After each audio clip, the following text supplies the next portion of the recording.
Today, we're going to make the best angel food cake you ever put in your mouth.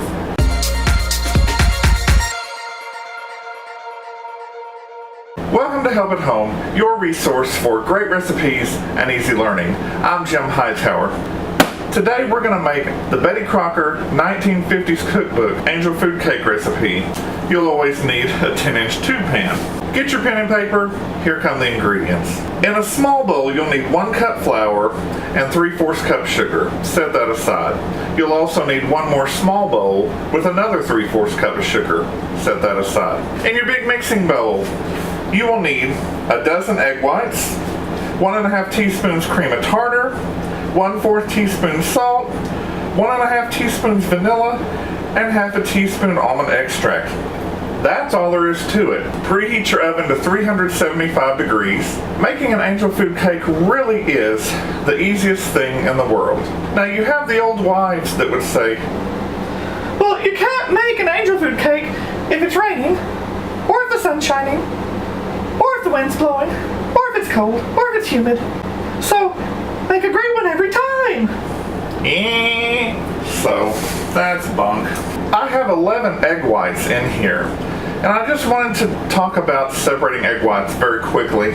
You get a small bowl, you just crack it and separate it in there. But, here is another easy way. P.S. These little stupid dinky egg separators, you can have them, because the egg whites hang on and it would just take you forever to do a dozen. So here's what you do.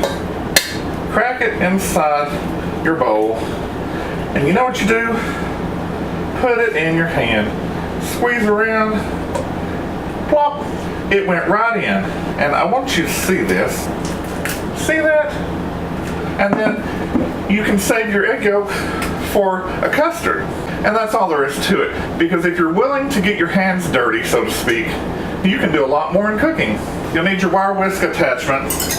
Really, a stand mixer is the only way to go for an angel food cake. You start off slow to break up your egg whites, and once they're foamy, then you start sprinkling in your sugar here.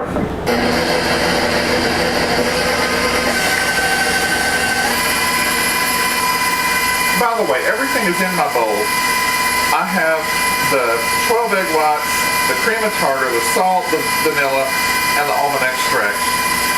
And I have to tell you, it's the almond extract that really makes this taste good. This ratio of 1 part almond extract to 3 parts vanilla, that's kind of the same ratio as you would put in an icing for a wedding cake. And who doesn't love that? Yum yum. Okay, they're foaming up, and you just slowly put it in.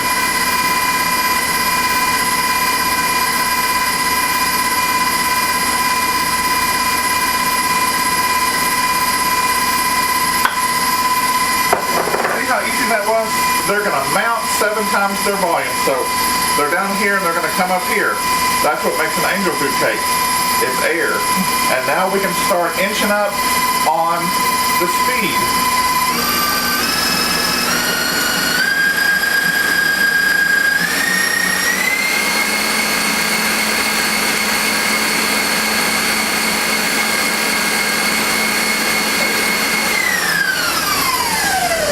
By the way, what we're going for is stiff peaks, and I'll show you the difference between soft peaks and stiff peaks on your egg whites here.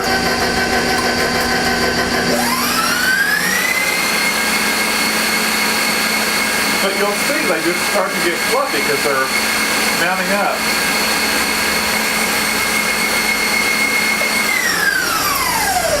And as they start to mount, they start making little designs in their shell.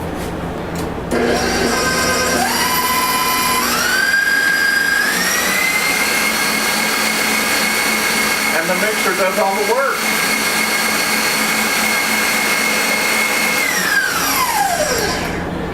It really just doesn't take any time.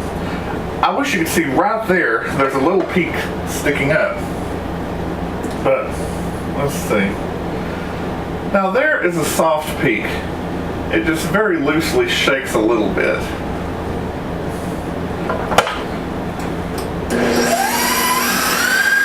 maybe 15 or 30 seconds.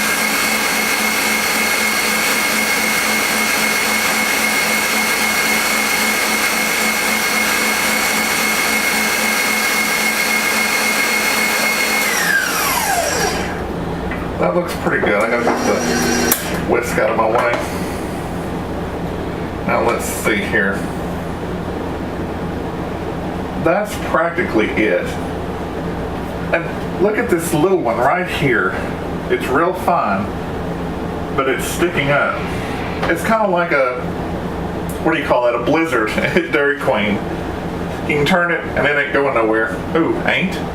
It ain't going nowhere. Slide this over here. I didn't mix my flour and sugar in this other bowl. That's all you do.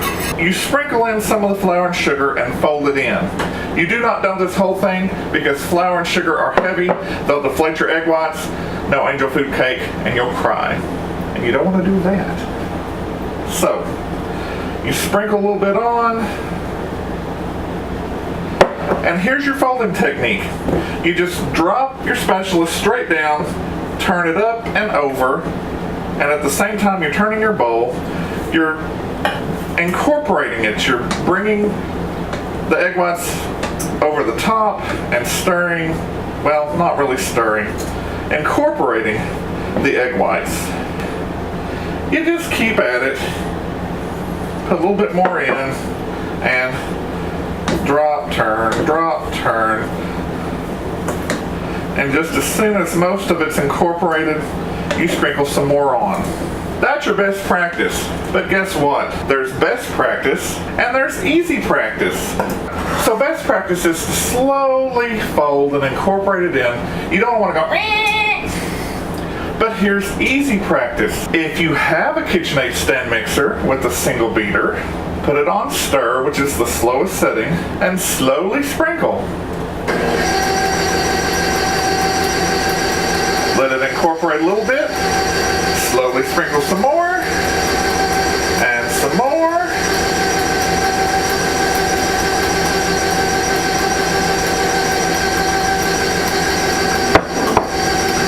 Stop. You do not want to overmix or fold.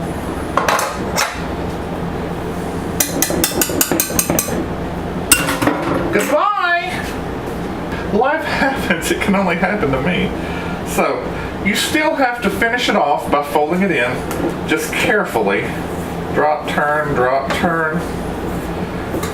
You get to where you can do it very quickly.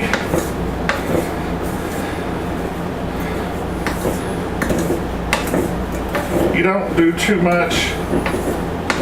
And that's done. You get your tube pan. For an angel food cake, you do not prepare the pan like you do for any other cake or dessert. No grease or oil, because that will make your egg whites deflate like a flower in the desert. So, that's why if you happen to break an egg yolk or drop an egg yolk and break it into your egg whites, you're sunk. You have to throw it out, start over, wash your bowl, and go again. So be careful. Here we go. You just put it in, and if you see a little bit of flour down there, just stir it in carefully.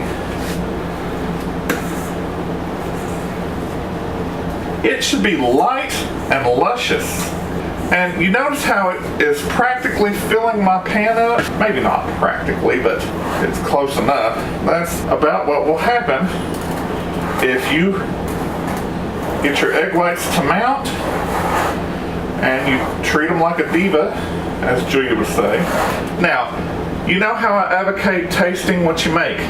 These are raw egg whites, but it won't hair lip you. And that old wife, oh, it'll kill you. No, it won't. Been doing this for years. Oh my goodness. It's that almond flavoring. It's just so yummy.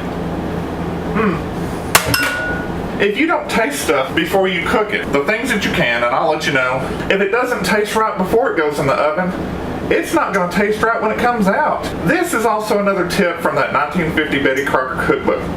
You get a knife, start in the center, turn your pan slowly, just outward in a circle, going out to your edge, and this is supposed to break up any air pockets for whatever that's worth. You can have this too. Okay, that was a little loud. Uh-oh. Middle rack, push it back into the middle. Set your timer for 30 minutes. Uh-oh. There's a reason that was louder than normal. I didn't realize there was a little glass cup in the sink. I broke it.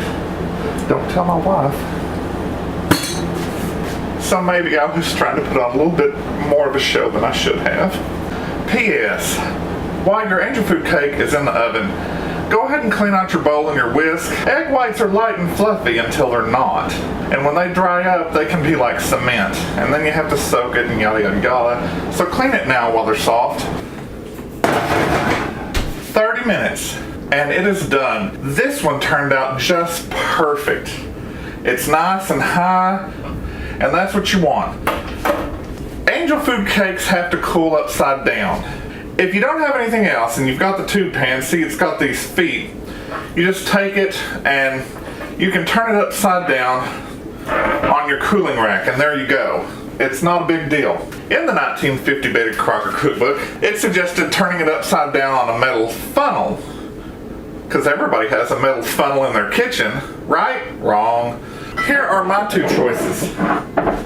You have your old root beer bottle, and you have your old Mexican Coke bottle, and I've been using this Coke bottle for years. You just put it on top here, let it cool like that. It lets even more air get around. You just let it cool till you can touch it without getting burned. 30 minutes is pretty optimistic, an hour is even better, or if you have a cool place, by a draft, that would be even better. You can get your 30 minutes. It has been 30 minutes, and because I set this close to my kitchen air conditioner, it's cool enough I'm not getting burned. Time for the unmolding.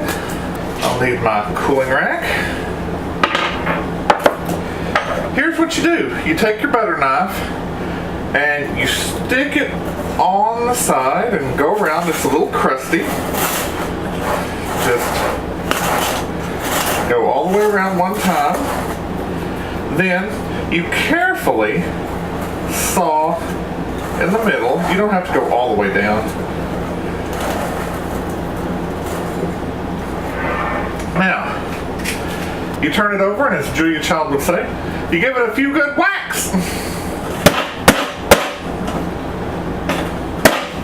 There it goes. Light, fluffy, beautiful, tall. Look at that texture. Lovely. There was one little air hole that we missed with our knife earlier when we went around. This is what your textbook angel food cake should look like. Now I want to share something with you that I found on the internet, very exciting. Is there a substitute for cream of tartar? You can often replace cream of tartar with distilled white vinegar or lemon juice, blah blah blah blah blah. So I tried that. Look at this tiny squabby little thing here. I mean, put those side by side, and you can tell this one, it's just pathetic.